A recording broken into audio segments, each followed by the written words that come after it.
Estiagem prolongada, água em escassez e as plantas precisam do mesmo cuidado dispensado nos outros períodos do ano. Daí a preocupação dos órgãos competentes em apresentar alternativas para quem tem no cultivo forma de lazer e terapia. Ascânio Oliveira, que é engenheiro florestal, classifica algumas espécies que vão exigir mais cuidados no primeiro momento, mas que depois de adultos exigirão menos. É o caso do pau-brasil, as palmeiras Imperial, Cia Forte e Sica. Estas outras são plantas exóticas encantadoras, mas que exigem muita irrigação. São elas: a cróton ornamental, o calistemo e o none do Amazonas. As espécies que mais exigem irrigação são aquelas ornamentais, principalmente em jardim, né? Nós temos aqui roseiras, nós temos avencas, samambaias e flores de modo geral, principalmente no jardim. No horto municipal existem pelo menos 80 espécies de plantas que vão desde as nativas do nosso cerrado, típicas da Mata Atlântica e exóticas. Todas as plantas existentes aqui no horto florestal são irrigadas diariamente. Mas fique despreocupado. A água utilizada não é a potável tratada pelo DEMAI, e sim vem de uma nascente de água que faz parte da estrutura do Parque do Sabiá.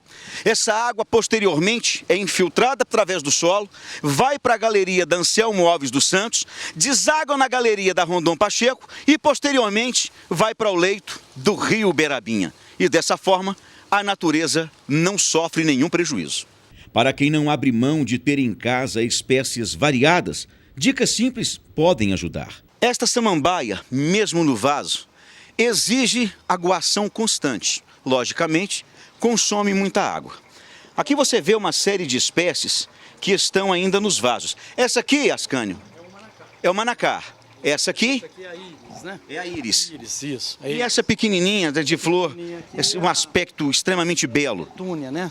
Essa é a petúnia? Petúnia, exatamente. Agora, então, mesmo estando nos vasos, logicamente elas exigem aguação, mas não é tão constante como se estivesse nos jardins. Sem dúvida. Primeiramente porque ela vai estar num lugar protegido, numa sombra, e depois o substrato, a terra que está naquele vaso, é uma terra que segura mais a água, sabe?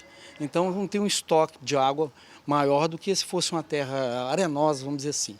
Então são plantas adequadas para baixo consumo de água. Então, em resumo, a cidadã, o cidadão que quer economizar, manter as suas plantas nos vasos do que nos jardins, gera economia. Gera economia, sem dúvida. Gera economia e grande economia. E se você já possui muitos exemplares em vasos, saiba que é possível gastar menos água adotando algumas medidas. Nós temos hoje no comércio substrato apropriado para a produção tanto de flores como de semente, né? Por exemplo, nós temos aqui, ó, né, mudinhas feitas com substrato. E esses substratos têm componentes que absorvem a água, gel, por exemplo, gel, né? Que absorve a água e retém a água para fornecer essa água para as mudas. Quem mora no campo ou possui uma chácara, saiba que a preservação das árvores nativas podem te favorecer mesmo neste período de seca. Quando você preserva a mata ciliar, que é constituída por aquelas árvores que ficam em torno de uma nascente de água, o resultado é esse, ó.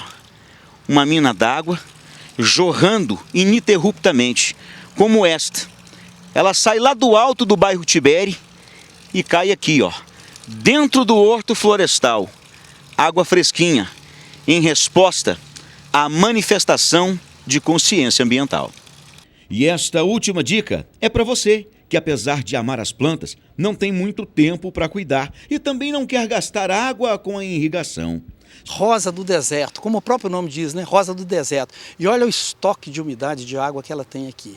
Inclusive, excesso de água faz mal para ela. Ela acaba apodrecendo, morrendo, né? Então, a rosa do deserto. Cores variadas, né? E uma linda planta.